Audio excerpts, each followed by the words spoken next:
பண ஆசை ஒரு சிலருக்கு இப்பிரபஞ்சத்தின் மேல் ஆசை, ஒரு சிலருக்கு பணத்தின் மேல் ஆசை, ஒரு சிலருக்கு பொருளின் மேல் ஆசை, ஒரு சிலருக்கு பொன்னின் மேல் ஆசை, ஒரு சிலருக்கு பெண்ணின் மேல் ஆசை.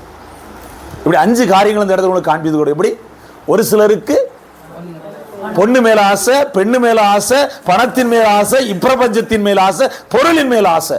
எப்படி இப்படி பல ஆசைகள் இச்சைகளாய் மாறி நம்ம மேல என்ன செஞ்சு கொண்டிருக்கிறது, ஒட்டி கொண்டிருக்கிறது. இங்க வேதம் சொல்லுகிறது, தேமா இப்பிரபஞ்சத்தின் மேல் ஆசை கொண்டு தரிசனம் பெற்ற யாரை விட்டு பின்னோக்கி சென்றான், பிரிந்து சென்றான், பவுலை விட்டு பின்னோக்கி சென்றான். காரணம் என்ன? அந்த காரியத்தை அப்படியே யோசித்துக் கொண்டே இருந்தேன். தேமாவுக்குள் இப்பிரபஞ்சத்தின் மேல் ஆசை வருவதற்கு காரணம் என்ன? முதலாவது, பவுலோடு யார் ஊழியம் செய்ய முடியாது.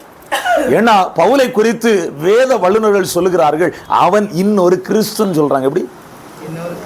ஆமா, ஏன்னா அவனுடைய வாழ்க்கை முழுவதும் கிறிஸ்துவை காண்பிக்கிறதா இருந்தது. அதனால சொல்றாரு, நான் கிறிஸ்துவை ஆடையாய் தரித்திருந்தேன். யாராவது சொல்ல முடியுமா? சொல்ல முடியுமா நான் கிறிஸ்துவா? ஏன்னா பவுலை குறித்து வேத வல்லுநர் தெளிவா சொல்றாங்க, அவன் இன்னொரு கிறிஸ்துவாய் இந்த பூமியிலே வாழ்ந்ததற்கான ஆதாரங்கள் இருக்கிறது. அதனால சொல்றாரு, என்னிடத்தில் எந்த ஒரு குற்றமும் நான் என்ன கண்டுபிடிக்கல, அதனால் அவன் நீதிமானாக்கப்படுவதில்லை. இயேசு சொல்றாரு, பாத்தீங்களா, என்னை நீ நல்லவன் என்று.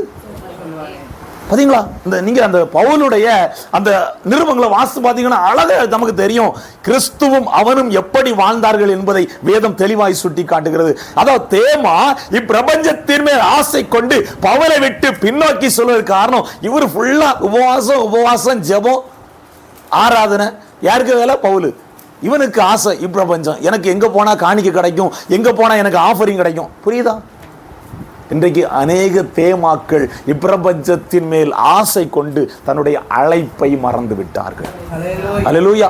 இரண்டாவது வேதம் சொல்லுகிறது, பண ஆசை எல்லா தீமைக்கும் வேறாயிருக்கிறது. அதை இச்சித்து அநேகர் தன்னுடைய அழைப்பை மறந்து விட்டார்கள். நான் சொல்லுவேன், யூதாசை குறித்து வேதம் சொல்லுகிறது, அவன் பிசாசா இருந்தான். அந்த வசனம் யாரெல்லாம் வாசிருக்கீங்க? 2 பேரும் வாசிருக்கீங்க. நல்ல கவனிங்க, வாசிங்க. யோவான் எழுதின சுவிசேஷம் அதனுடைய 13வது அதிகாரம் அதனுடைய 2வது வசனம்.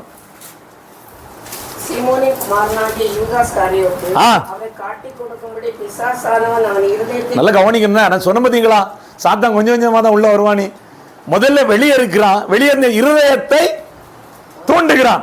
அப்படிதானே? ஏன் தெரியுமா? அவன் இருதயத்தை தூண்டுவதற்கு காரணம் யூதாசுக்குள் இருந்த பண ஆசை. நான் சொன்ன பாத்தீங்களா, பண ஆசை எல்லா தீமைக்கும் வேறாயிருக்கிறது. முதல்ல போட்ட வேறு பண ஆசை.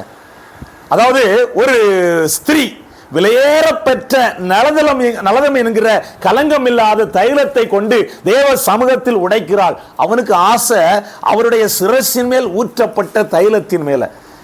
இது என்ன செஞ்சிருக்க, இதை விற்று தரித்திரருக்கு நீங்கள் கொடுக்காமல் அவனுக்கு அவன் வாயில போடணும். எப்படி? அவனுக்கு அவன் வாயில போடணும். அதனால அவனுக்குள் இருந்த அந்த பண ஆசை அவனை எங்க கொண்டு விட்டுச்சு தெரியுமா? அழைப்பை மறக்க செய்தது. என்னது? ஏங்க நீங்க நினைக்கிற யூதாசு பிசாசெல்லாம் துரத்தினவனாங்க தெரியுமா? 12 பேரை அழைச்சி அவர்களுக்கு அதிகாரம் கொடுத்து செஞ்சாரா இல்லையா? பிசாசுகளை துரத்தின யூதாச பிசாசு தூண்டுவதற்கு காரணம் அவனுக்குள் இருந்த பண ஆசை. வாசிங்க, லூக்கா எழுதின சுவிசேஷம் 22வது அதிகாரம் அதனுடைய 3வது வசனம்.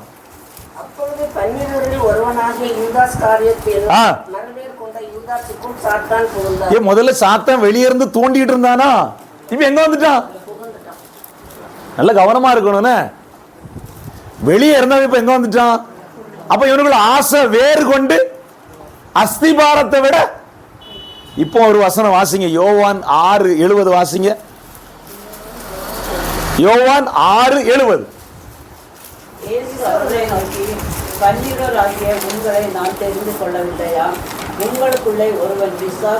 கேட்கல, இன்னொரு வாசிங்க, எல்லாரும் கேட்கட்டுச்சா? உங்களில் ஒருவன் யாரு? தேவனால் அழைக்கப்பட்ட சீசன், பிசாசுகளை துரத்தினவன், ஊழிய அழைப்பு பெற்றவன், அபிஷேகம் பண்ணப்பட்டவன், எல்லாத்தையும் விட்டுட்டு கர்த்தருக்குன்னு பின்னாடி ஓடி வந்தவன்.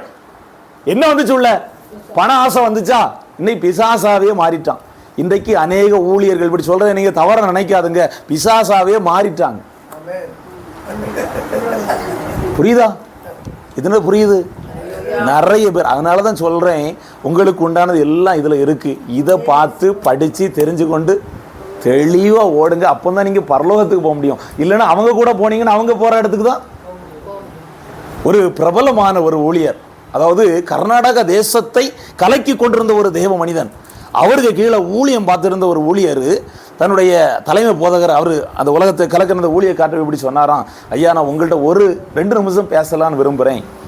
ஏன் அப்படின்னதுக்கு, இல்லை நான் ஊழியத்தை விட்டுட்டு நினச்சிக்கிறேன், போகிறேன், தனியாக ஊழியம் ஆரம்பிக்க போகிறேன் அப்படின்ன உடனே, அதான் பிரிஞ்சு போகிறதா முடியாதுல, போய் தோலை எப்படி, அதான் பிரிந்து போவதுன்னு முடிய போய் தோலை. அப்போ அவர் சொன்னாராம், ஃபஸ்ட் ஒரு 2 நிமிஷம் கொடுத்தீங்கன்னா உங்கள்கிட்ட நான் பேசிட்டு போயிடுவேன். சரி வாரேன்னு சொல்லிவிட்டு கிட்டத்தட்ட ஒரு 4 மணி நேரத்துக்கு மேல் அவரை காக்க வச்சு வந்திருந்து பேசினாராம். பேசிட்டு கொஞ்ச நேரம் பேசிகிட்டு இருக்கும்போது இவர் சொன்னாராம், துணை ஊழியர் சொன்னாராம், பாஸ்டர் நீங்கள் போகிற பரலோகத்துக்கு நான் வரல பாஸ்டர், நீங்கள் போகிற, அதாவது இவங்களே இப்படி இருக்காங்கன்னா, இவர் சொன்னாராம் நீங்களே இப்படி இருக்கீங்கன்னா நீங்கள் போகிற பரலோகம் எப்படி இருக்கும்? புரியுதா? இன்றைய அதாவது உலகத்தை கலக்கின உன்னதமான ஊழியர்கள் கூட இன்னைக்கு விழுந்து கிடப்பதற்கு காரணம் பண ஆசை. அல்லேலூயா, கரங்களை உயர்த்தி சத்தமா அல்லேலூயா.